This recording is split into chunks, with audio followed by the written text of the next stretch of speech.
注意看，泰国最强拳王在日本的擂台上杀疯了。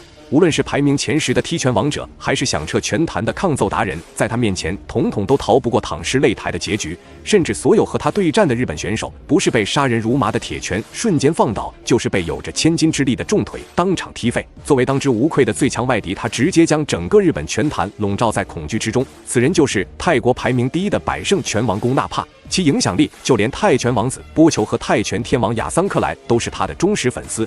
而在泰国拳坛找不到对手后，他便将目光放到了日本拳坛上。没想到这一打不仅击败了同级别所有的选手，还足足称霸了日本长达8年之久。至此，野心勃勃的龚纳帕便妄想夺走妖刀卫瑞的金腰带，从而为自己开辟中国市场开个好头。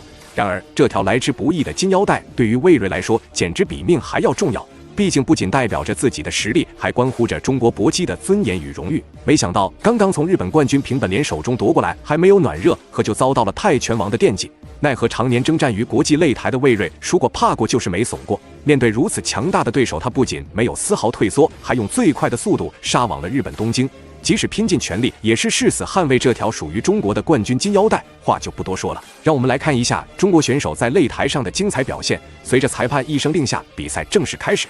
红白拳套是中国选手卫瑞，蓝白拳套则是泰国战神龚纳帕。龚纳帕虽然在日本打了8年的比赛，但他的成就却远远没有卫瑞高。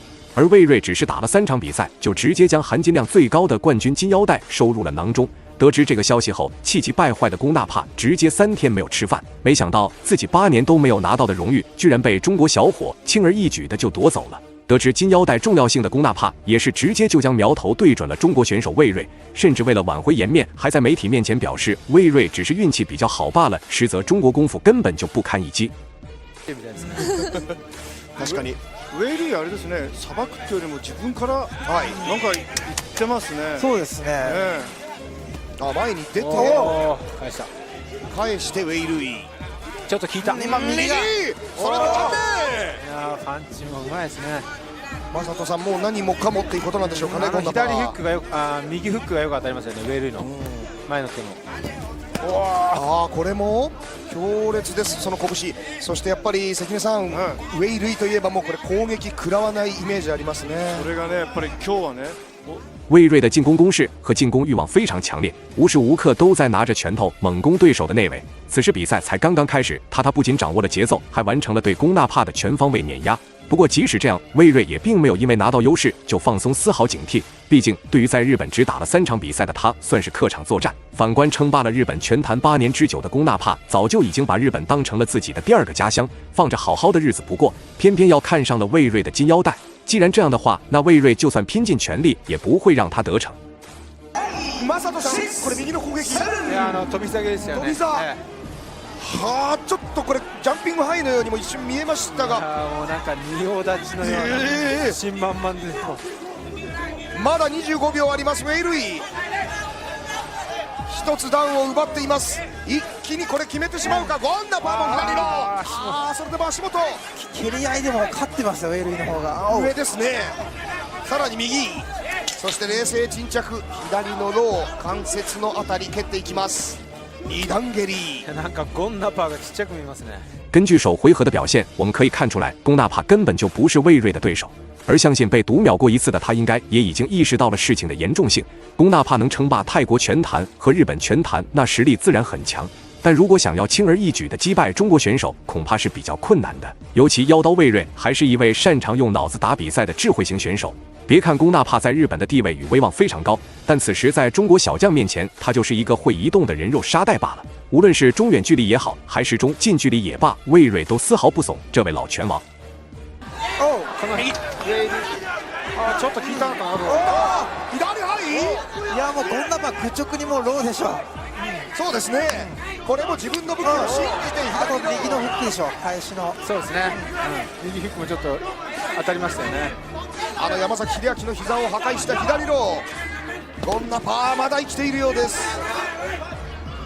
すごい試合だ。そうですね。いや関根さん、ちょっとこれギア下がりませんね。これはもうプロの試合。吃过一次亏的龚纳帕也加强了自己的进攻攻势，连续的组合拳进攻，貌似根本就不想给卫瑞丝毫喘息的机会和反应的时间。奈何正处于职业巅峰时期的妖刀可是何方神圣，面对对手一味的猛打猛冲，他也改变了打法战术，开始进行游击战，甚至在防守的同时还能打出一系列的防守反击和防守还击。而不甘心的龚纳帕看似攻势很强，但他却一直被魏睿牵着鼻子走。然而即使这样，这家伙也依然不肯停下自己进攻的步伐。看来为了抢走这条金腰带，龚纳帕也是真的豁出去了。左へ回って左。ストレート。正人さん、あれはもうガードの上からでも有効だですか。もうゴンナパはもう気持ち強いから、もう相打ちでもいいって感じですよね。そうですね。関根さん、ちょっとゴンナパーで打ち込んでいきます。いや、気強いですね。お互いそうです。すごい。完璧に強かったウェイ・ルイ。さあ第3ラウンドです。为了打赢这场比赛，魏睿在赛前可谓是做了十分充足的准备，不仅深入研究了对手的打法战术，还联合教练团队制定了针对性策略。而到了比赛的最后，双方也都没有保留体力和实力的必要了。尤其是对于被击倒了一次的龚纳帕来说，更是要拼尽全力。此时，如果他想要拿下胜利，除非当场 KO 魏睿才有一线生机，不然绝对会丧失大量的点数优势，从而丢人现眼。奈何在是要为国争光的魏睿面前，龚纳帕想要完成逆境反转是根本不可能的。楽しみにされてますか。いや、もう激しい打ち合いみたい。さだ、それだけ。ゴンナパ前に出てきますね。もう完全にウェイルイが来てるような。右を当たる。これ倒してほしいですね。倒れる姿みたいな。左、一瞬棒立ちになりました。中村さんも一発じゃないんですよね。そうですね。ゴンナパも本当に大魔神2人に前に出続けてますよ。仁王立ち。男前な試合してますよ。ゴンナパも。一直在发起猛攻的龚纳帕就像是疯了一样冲进魏睿的内围，反观魏睿则依然采用且战且退的迂回拉扯战术与其进行周旋。就算对手是征战擂台将近20年的老牌拳王，那又怎样？别看中国小将的年龄比较小，但实力却远超了同级别的所有人。更何况龚纳帕8年都没有拿到的冠军金腰带，被魏睿3场比赛就夺走了，谁的实力更强？相信大家也一目了然。看着台上发疯的龚纳帕，就连台下的日本观众也感到非常震惊。他这只进不退的架勢，貌似是连命都不要了。それでもウェイルイは右。さらにボディ打ちから左。アリアッパー。間もなく残りが1分になろうとしています。ど根性のゴンナパー、飛び膝ウェイルイ。いくらこれ引き出しがあるのか。ちょっとスタミナも切れてきたかな。ボディ、ここに来て腹へ。もうちょっとウェイが止まってきましたね。それでも左フックから右フックへ。只要比赛还没有结束，那龚纳帕就会一直猛压魏睿的内围做动作。然而在这份不抛弃不放弃的体育精神下，却根本没有达到预期的效果。如果换作是其他人，说不定早就已经被打得彻底躺尸了。相信经过这场比赛以后，他绝对会对自己的实力产生怀疑。全程无论他施展什么样的动作与招式，都不能重创魏睿分毫。反观魏睿灵活的躲闪和精准的重击，则给他造成了不小的麻烦。时间马上就要结束了，真以为金腰带是那么容易就能被夺走的吗？仗着自己擂台经验丰富，居然就敢把中国小伙当成软柿子捏。戦いを楽しんだそのゾーンに入った。すごい。